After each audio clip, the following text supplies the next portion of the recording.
السلام علیکم dear students, امید ہے سب خیر خیریت سے ہوں گے۔ تو آج کی اس ویڈیو میں آپ کے ساتھ فرسٹ ایئر کی اردو کی حمد نظم ٹیچ کروں گی، اور جس کا شاعر ہے حفیظ طیب۔ پہلے دو اشعار ہیں۔ پہلا شعر ہے کہ کس کا نظام رہنما ہے، افق افق کس کا دوام گونج رہا ہے، افق افق نظام سسٹم ترتیب رہنما راستے میں، افق وہ کنارہ جہاں زمین اور آسمان آپس میں ملتے ہیں، دوام ہمیشگی گونجنا سنائی دینا۔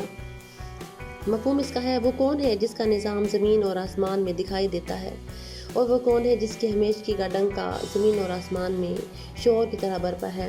تشریح میں شاعر بتاتے ہیں کہ تشریح طلب شعر میں شاعر حفیظ اللہ تعالیٰ کے حضور گلہائے عقیدت پیش کرتے ہوئے بتا رہے ہیں کہ وہ کون ہے جس کا نظام زمین اور آسمان میں ایک سسٹم، ایک ترتیب کے تحت چل رہا ہے۔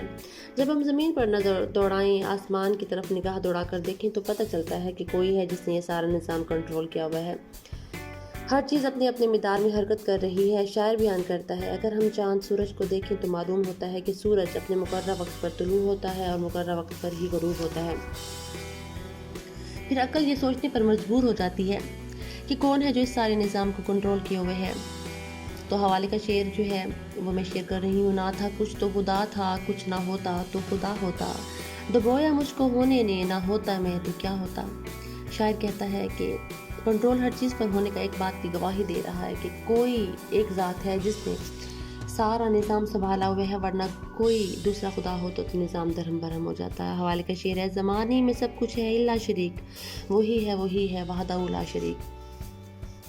شعر کے دوسری مصرے میں شاعر بیان کرتا ہے کہ وہ کون ہے جس کے موجود کی اور ہمیشگی ہونے کا ثبوت سنائی اور دکھائی دے رہا ہے، جو اس بات کی گواہی دیتا ہے کہ کون سی ذات ہے جو ہمیشہ رہنے والی ہے۔ بے شک وہ خدا کی ذات ہے جو وحدہ لا شریک ہے اور ہمیشہ رہنے والی ہے اور ہر چیز فنا ہونے والی ہے۔ دنیا کی ہر چیز فانی ہے، ختم ہو جائے گی، لیکن جس نے ہمیشہ رہنا ہے وہ صرف خدا کی ذات ہے۔ ہر چیز صفحہ ہستی سے مٹ جائے گی، لیکن خدائی واحد و بزرگ و برتر ہمیشہ رہنا ہے۔ شعر نمبر 2 کی طرف چلتے ہیں۔ کس کی طلب میں اہل محبت ہے داغ داغ، کس کی ادا سے حشر بپا ہے افق افق، طلب چاہت مارے مارے پھرنا، اہل محبت کرنے والی، ادا جلوہ سند گری، حشر بپا قیامت ڈھانا۔ وہ کون ہے جس کی محبت میں اہل محبت زخموں سے چور چور ہیں، اور وہ کون ہے جس کی سند گری اور ادا سے قیامت برپا ہے زمین و آسمان میں۔